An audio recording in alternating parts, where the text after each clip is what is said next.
Hello, everyone, and welcome to this episode of Ignition Time. The eye-popping, the alarming new tax rates, well, as far as the rich are concerned, is creating an uproar in response to the Biden administration from the ultra-wealthy. And could this trigger what some are calling the Biden depression? Folks, I want you to know that the Biden plans are going to affect the top 0.3 of the top 1% of our fellow Americans. We're talking about just a couple million people in the United States who will actually be impacted by this, the richest amongst us. But these individuals also happen to be the most powerful, the most influential, and the uproar that is being caused by these individuals in response to President Biden raising taxes on their capital gains. President Biden wants to get rid of the stepped up basis, which basically allows the ultra wealthy to pass on millions of dollars of assets, including real estate, to their beneficiaries, to their families, and not have to pay income tax on it, because this is the stepped up basis rule from the IRS, which was actually made more liberal, more lenient, made much more beneficial for the ultra wealthy in the 2017 tax cuts from the former Trump administration. But President Biden wants to do away with that. In this episode of Ignition Time, we'll dig deeper into some of this, how that's likely to potentially help the economy, what kind of blowback we can expect, and most importantly, what this means for you. Welcome to this episode of Ignition Time. Here's a new headline of an article on your screen from Axios, which gives us some insight into what the president is planning. I want our viewers and subscribers to know that I expect some version of this to pass Congress, a scaled back version. In fact, I'm not the only one who says this. Here's a direct quote from the Axios article. Goldman Sachs sent out a research note last evening saying, no surprises in President Biden's reported capital gains tax proposal.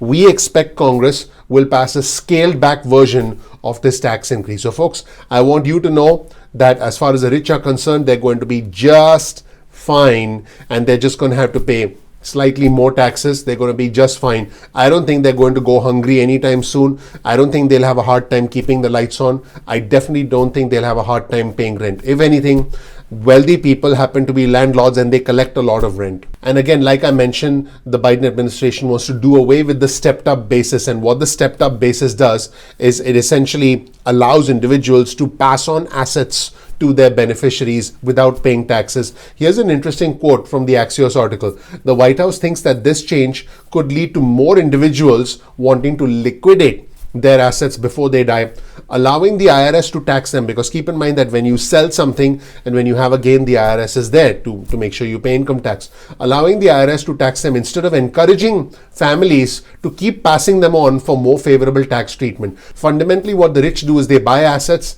and then they never sell them, because that triggers tax implications. And that is how the stepped up basis works, because when someone dies, the beneficiaries actually do not pay income tax because of the stepped up basis. If you need more information, you can talk to an accountant or just Google stepped up basis. The important thing here is President Biden wants to do away with the stepped up basis so that the rich will be motivated to sell their assets, which would then trigger more income for the IRS. Speaking of income for the IRS and for the federal government, here's another headline of an article on your screen, this time from Bloomberg. Biden eyeing tax rate as high as 43.4% in next economic package. People earning $1 million could pay 39.6% plus an Obamacare levy. Folks, that is the federal tax. On top of that, you have the state tax. So total tax rates for New Yorkers and California, when you take into consideration state tax on top of federal income tax, could top 50% of their income. In other words, an individual making $1 million would have to pay $500,000 in federal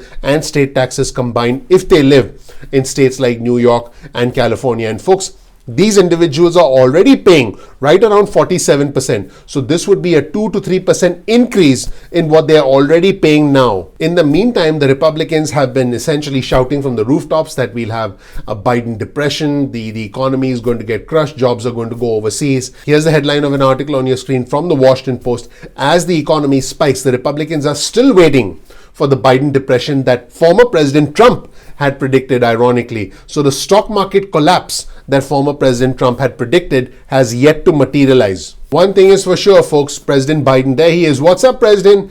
And former President Trump. What's up, former President Trump? They are not best friends. In fact, as you know, former President Trump did not attend the inauguration ceremony of President Biden. This was unprecedented, and there have been many, many firsts during the former Trump administration's term. Here's a dire prediction from former President Trump about President Biden. If he gets in, you will have a depression the likes of which you've never seen. Your 401k will go to and it will be a very, very sad day for this country. That's what former President Trump had said in an October 22nd candidate debate. In the meantime, the Democrats are not happy with the counter proposal. It's a $568 billion counter proposal from the Republicans as far as infrastructure is concerned. There were some initial reports that the counter proposal would be in the $800 billion range. But basically, the Democrats are like, it's just not enough. Here's the headline of an article on your screen from Politico. Far too small. The Democrats pile on the Republican infrastructure plan, the counter proposal. It's significantly more narrow, primarily focused on transportation infrastructure, physical infrastructure, along with some other items like broadband and water projects. So the Democrats are like, no, we need to do much more, and this is too limited, too narrow, too small. So Senator Ron Wyden, the Democrat from Oregon, called the proposal far too small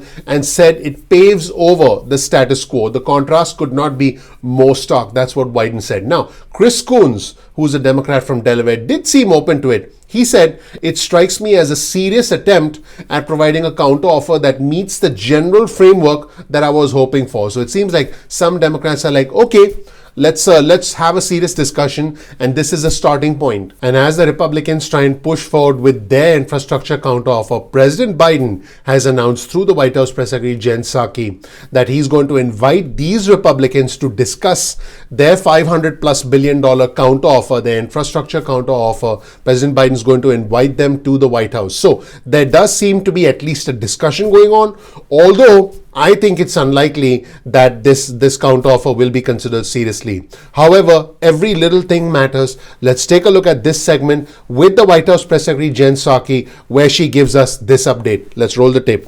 We have every intention of getting the American Jobs Plan passed and signed into law. As we saw, and we talked about a bit yesterday, there was a Republican counter proposal yesterday. The stage we're in now is we will have discussions. We'll get a full briefing. We expect those to happen through the course of the next several days. We'll review that plan. We'll ask questions at a staff level, and then the president will invite a number of those members down here to the White House. And while all that is happening, here's a new headline on your screen from the Financial Times. The wealthiest of our fellow Americans are pretty upset. Investors in uproar over Biden's proposed capital gains tax increase. Folks, I don't even think the entire capital gains tax increase will indeed happen, because this does have to go through Congress. The president can't just snap his fingers and raise taxes. It has to go through Congress, and I believe that it's going to get watered down by the time it passes. And what the Financial Times is reporting is that there's a lot of disapproval from the wealthiest Americans in response to President Biden's plan to raise capital gains taxes. I'll leave you with a couple of comments from a couple of rich guys in case you're thinking, what do rich guys know? Folks, these are the individuals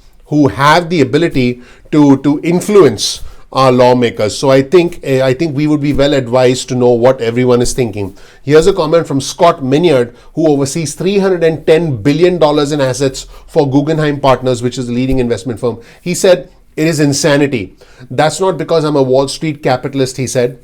The proposed rates of the current president's administration would probably reduce tax revenues over time and would discourage people from allocating money towards long-term investments. Basically, he's saying that, hey, if I'm a rich person and I'm going to hold on to an asset over the long term, and if you're going to increase my taxes over the long term, I'm not going to hold stuff over the long term. I'll probably just sell quickly, or I probably won't even buy to begin with. That is what he's saying. Here's a comment from Anthony Scaramucci, who's the founder of the hedge fund Skybridge Capital, who briefly served in former President Trump's White House. It was a very interesting and a very short tenure. He said, this isn't about feeling sorry for millionaires. Doubling the top capital gains tax rates would have damaging effects on job creation and wage growth for middle class workers. Let me know what you think in the comment section below. Do you think that raising the capital gains tax rates is going to lead to a chain reaction and lost jobs for middle income earners and low income earners? So here's my final analysis.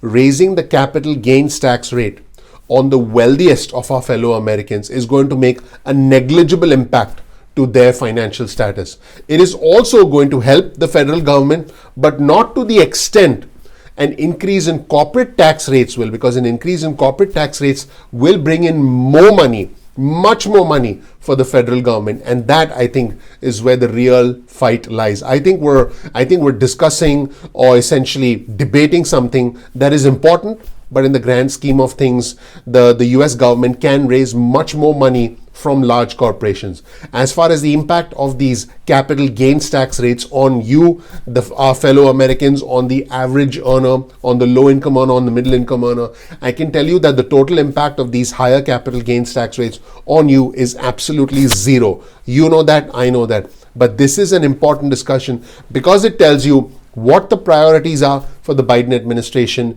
and what the priorities are for the Republicans and what the priorities are for rich folks who are complaining about this. Thank you so much for watching. Please click the like button. Please subscribe. Please enable notifications. I appreciate you. I'm looking forward to seeing you in the next episode of Ignition Time. Take care. Bye.